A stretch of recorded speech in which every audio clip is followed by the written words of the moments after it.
Hey all, so I'm back. Today I wanted to speak with you all about some things that you need to go natural. Now, I know a lot of people have a whole bunch of videos up on, a lot of things that you'll need to go natural, all the products you'll need to buy, all the tools you'll need to use, but I'm going to be honest with you, okay? You actually don't need a whole bunch of stuff. Really, it's simple, all the things that you need. Don't be like me and watch a whole bunch of videos and go buy a whole bunch of products and become a product junkie, okay? And then not even use the stuff because it doesn't work for your hair. Yeah. Remember, your hair is different from everyone else's hair. So the first thing I like to call the 3 P's. Perseverance, patience, and positivity. In order to go natural, you have to persevere. You cannot give up. Like, no matter how hard it gets, and it's going to get hard, especially if you're transitioning. Believe me, I know. Okay, I transitioned for 10 months before I cut off all my hair.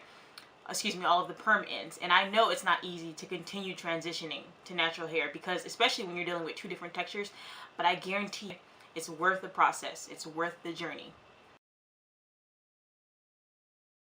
And the reason why I say you're going to need patience is because I know with me, I wore a lot of protective styles when I was transitioning. Like, I would braid my hair, my real hair, and put it into like a mohawk or something, and then I would sew in something like a curly piece or whatever.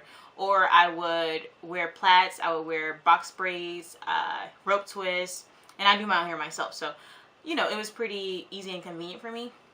But what was like one of the harder things I would say with my hair was just the fact that I had to be patient, like it's not going to grow overnight. Like, no matter how many protective styles you put in, your hair, you're not going to take it out within a week and it's going to be like 4 inches. Like, it is a process and you definitely have to be patient. Even if you're not patient, it will teach you some degree of patience, okay? Trust me. With each stage, there's something new that you're going to learn about your hair. One thing I really wish I would have done was wore my TWA out a lot more. And the reason I say that is because I wore it out like maybe 3 times during my whole process of being natural. And I mean like in public. I remember my cousin was like, "Why did you cut off all of your beautiful hair?" And I was like, it's gonna grow back beautiful too. But definitely one thing I would have done was rocked my TWA and like rocked each stage a lot more, because that way you kind of get to learn more about your hair as opposed to when it gets longer and then you're just trying to figure out what to do with it, which is, kind of what happened to me. It is a struggle, okay? It is a struggle sometimes to even look cute, especially when you're rocking a TWA. Okay, some people can definitely pull off that look, but in my opinion, with my face and bone structure and everything, for me, it wasn't the cutest thing, okay? For I wasn't used to short hair, and I also didn't like the way short hair looked on me. I'm just gonna be honest. I believe that, everyone has a certain length that they like or prefer more than the other. I remember I had one friend, right?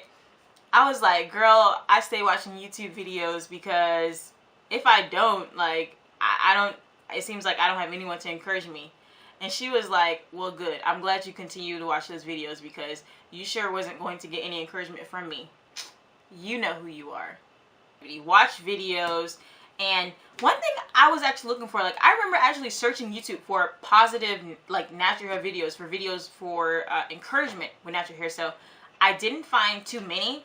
So I believe on my channel, I'm going to make some videos just to encourage you all to go natural, or just to encourage you all to stay on the journey. Not really so much to go natural because, the way I see it is, if you want to do it, okay? If you don't want to do it, whatever, don't do it. It's just hair.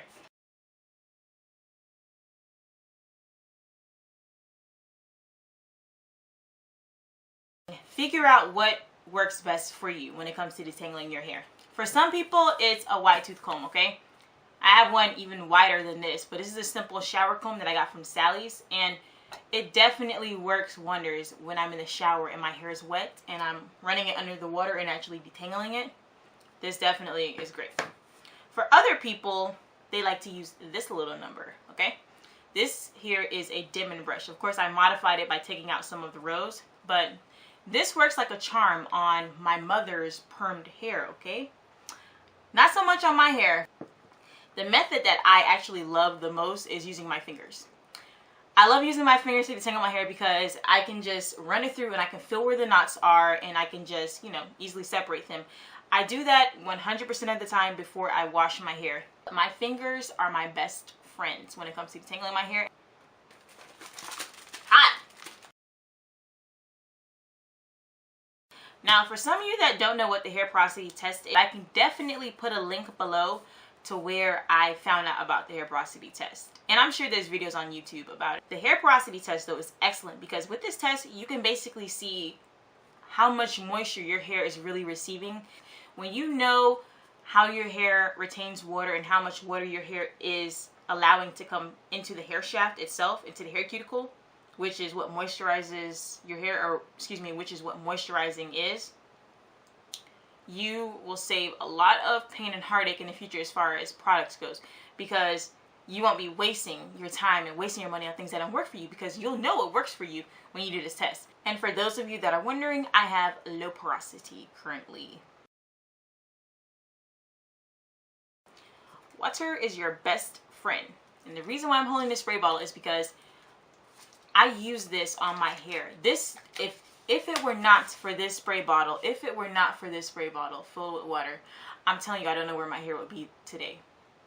But basically what I do is I put a little bit of water in here and I put a little bit of conditioner. And when I say conditioner, I mean like I use Herbal Essences Hello Hydration, for example. I'll put like I'll put like about a quarter size amount inside the bottle, and then I'll put you know, about a tablespoon. I don't measure it, but I'll put water, I'll put a little bit of conditioner, and I'll put some oil in here, and I will shake this bad boy up and spray it on my hair, and it will be moisturized, okay? And then I'll plait it, do whatever, or I'll even use a product depending on if I'm going for a style or whatnot.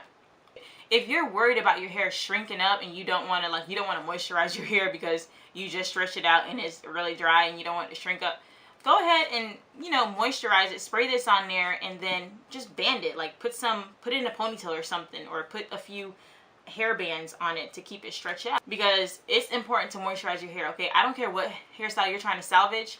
If you don't moisturize your hair, you won't be able to do that hairstyle for long, trust me, because it will be breaking off from left to right. I know a lot of people are like almost afraid of water, and I think that's a misconception that we have for when we had a perm. You know, you was dodging the water like bullets when it was raining when you had a perm. But now that you're natural, just trust me, water is your best friend. Now, the last two things you will need for going natural is a good moisturizer and an oil. These two basically work in conjunction with one another. What oils really are is for sealing in moisture, not moisturizing. When I would speak to some people and they would tell me their hair is so dry and they'd ask me, you know, what do I do to keep my hair moisturized? I would simply ask them, well, tell me a little bit about what you're using on your hair. What techniques are you doing? And they would tell me, well, I put oil on my hair all the time.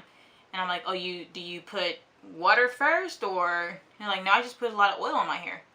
I'm like, well, oil is to seal in moisture. Water, or a water-based moisturizer, actually provides the moisture. Oil is just to seal it in and keep it. The olive oil, grapeseed oil, jojoba oil, those are like sticklers. So I hope this video was helpful, and of course if you have any questions, comments, just write something down below and I will surely answer you. But please rate, comment, and subscribe, and definitely give this video a thumbs up. Like it, okay? Because by you liking this, I know that you actually like my videos, and I'll make more of them, okay? So, bye! Have a good night.